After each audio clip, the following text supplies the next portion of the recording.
les amis parieurs, c'est Jérôme et voici le sommaire. Il y aura le débrief, le résultat de mes chocos, tuyaux et piments du quintet des courses PMU de mercredi. Il y aura le quintet du jour avec la présentation du quintet de vendredi avec la rubrique les chevaux à rayer. Il y aura un zoom. Et oui, c'est toujours un focus sur mon choco, mon piment et mon tuyau. Et il y aura le course par course avec mes chocos, mes tuyaux, mes piments pour les réunions PMU de Divonne, de Cabourg et des Sables d'Olonne. Il y a 3 réunions PMU de trop. Il y a eu du travail. Et ben, je vous présente ça après le générique.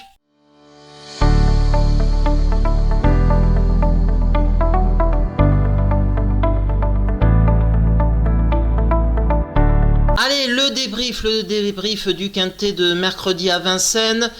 Déjà mes chevaux à rayer, j'en avais rayé 3, et bien il n'y en a aucun qui sont là, comme prévu. Ensuite, mon choco a terminé deuxième. À 5 contre 1, mon piment aurait dû être deuxième, lui il s'est mis à la faute à la fin sur Hurricane Carter, c'est dommage, et mon tuyau lui est aux fraises, mal drivé, enfin trop loin avec Eric Raffin, donc voilà pour les résultats du Quintet Plus. Et il y avait donc aussi un course par course aussi les amis, donc il y avait Vincennes et Cagnes-sur-Mer. Alors Vincennes, comme vous pouvez voir dans la 3e, mes tuyaux ont fini premier et 3e. Si vous avez vu la course, Erika Duchesne aurait dû gagner la course, ou ça aurait pu faire un couplet gagnant. Dans la 5e course, mon tuyau a terminé 2e à 4 contre 1. À Cagnes-sur-Mer, ça avait bien commencé puisque Calaga du Cadran avait gagné à 2 contre 1 et mon piment a terminé second à 10 contre 1. Caporal Visé, l'autre tuyau a terminé 4e, mais je considère un non placé. Dans la 4e, mon choco a gagné à 2 contre 1 et dans la 6e, mon piment est parti à la faute. Donc voilà les résultats en toute transparence les amis, des résultats plutôt sympas puisque la plupart des chevaux et surtout mes chocos étaient bien présents. Ils ont fait honneur à leurs caractéristiques de chevaux fiables. Allez, c'est parti les amis pour la nouvelle rubrique présentation du quintet. C'est un quintet en nocturne qui va avoir lieu en Normandie sur les 2750 mètres de la petite piste à main droite, les amis, à main droite, à Cabourg. Que dire? Eh bien, il y a 13 participants et il y a 6 étrangers, qui peut compliquer la tâche. Surtout pour 2-3. Donc 13 participants, 6 étrangers et des chevaux, c'est un lot intergénérationnel, des chevaux qui vont de 6 à 10 ans. Je pense quand même que sur ces 13 participants, on peut en éliminer 3, ou même 4 chevaux. Le 3 Froufrou, je pense quand même qu'il est surclassé dans un tel lot, je le vois pas du tout dans les 3, 4, 5 premiers. Le 4, Another Creation, c'est pourtant un cheval étranger, mais j'y crois pas. Le 9, Gatsby Week, ça il devient tonton le cheval. Bientôt la retraite pour lui. Et puis le 10, Icare de Fitz et Reste Ferré, j'y crois pas du tout. Donc ça nous fait arrayer quand même 4 chevaux, 3, 4, 9 et 10. Et bien il en reste plus que 9. Il va falloir faire un tri et être efficace. Mon choco dans cette épreuve, ça sera le 7 Geste de Loison. Je pense que ça sera un favori logique. J'en casse le micro. Pourquoi? Ben, c'est un cheval de Thierry Duval d'Estaing. Ils sont très très en forme. Hein. Ben, c'est lui qui a gagné donc le dernier quintet de mercredi. C'est un cheval régulier, efficace quand il est déféré des postérieurs et plaqué des antérieurs. Hein. Il n'a quasiment jamais déçu dans cette configuration de ferrure. Ça a été premier, deuxième, troisième, premier, une disqualification et puis une deuxième place comme la dernière fois où il avait été très bon. Derrière Tim Dudhomme, un cheval de Philippe Daujar qui a la valeur parisienne, et jour de fête, un cheval de la famille Bazir. Tout est réuni pour qu'il nous déçoive pas. Et que nous dit d'ailleurs Théo Duval d'Estaing, son driver, Juste de Loison, était déjà en belle condition pour son retour à la compétition lors de cette deuxième place au Sable d'Olonne. Bon démarreur, il va se plaire à Cabourg, une piste sur laquelle il a déjà gagné. Sans problème de trafic, il doit monter sur le podium. Mon tuyau dans cette épreuve, ça sera le 5 Dragowski. Parmi les 6 étrangers dans cette épreuve, c'est lui que j'ai choisi. Pourquoi? Déjà, premièrement, il a montré qu'il faisait main droite. D'autres étrangers n'ont pas de référence corde à droite. Et donc c'est ça qui me bloquait avec eux. Donc c'est pour ça que lui, avec ces références-là, je l'ai mis. Il a montré à Toulouse le 18 juin dernier. Et surtout la dernière fois, le 4 juillet à Cabourg. Et bien c'était très bien.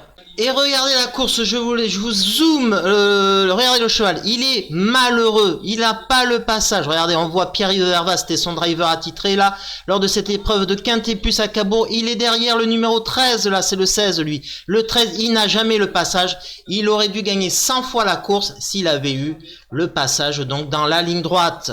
Et c'est pour ça que c'est mon tuyau, très malheureux. Il retrouve une même catégorie, la catégorie D. Il retrouve certains de ses concurrents dont Journée rêvé cette fois-ci. Bon, mais s'il a le passage, on va faire confiance à Gabi Gélormini et non Pierre-Yves Verva comme la dernière fois, pour faire du bon travail. Et que nous dit Ribondo, son entraîneur? Dragowski a laissé des regrets à Cabourg dernièrement, un peu plus chanceux dans la course, il aurait pu prétendre un meilleur classement. Il est tributaire du parcours, mais il est en forme. Le déroulement de course fera la différence.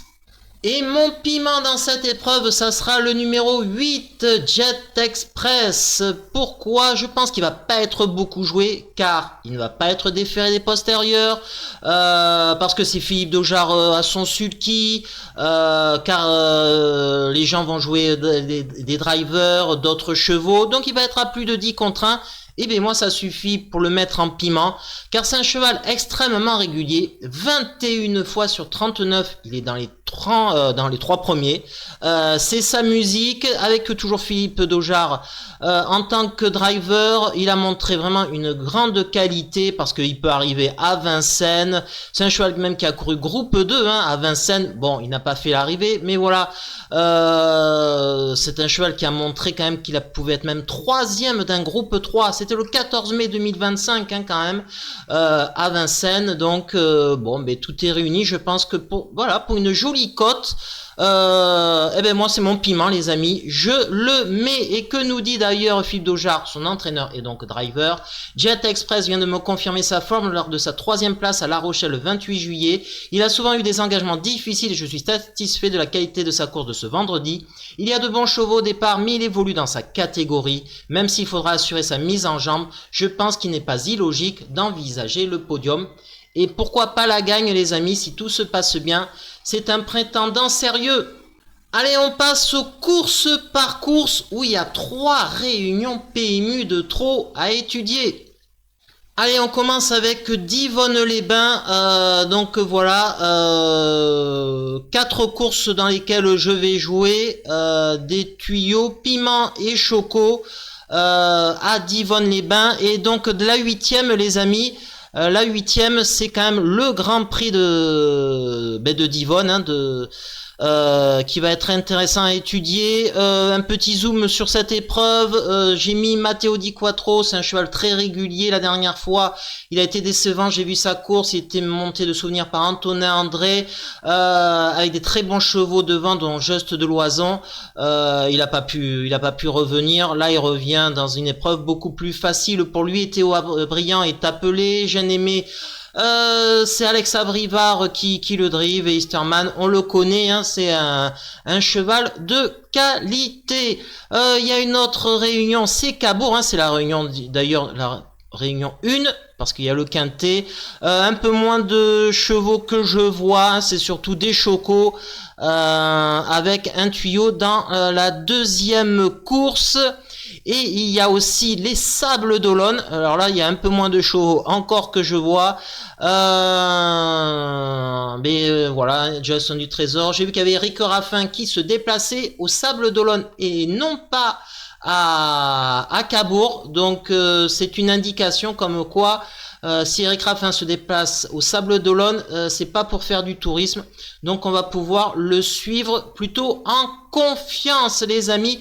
Voilà, voilà, voilà. Allez, c'est la fin de cette vidéo. Si vous aimez ce format, que j'essaye un peu toujours d'améliorer, de faire progresser au niveau des vidéos et des explications, un petit like, un petit commentaire, c'est sympa.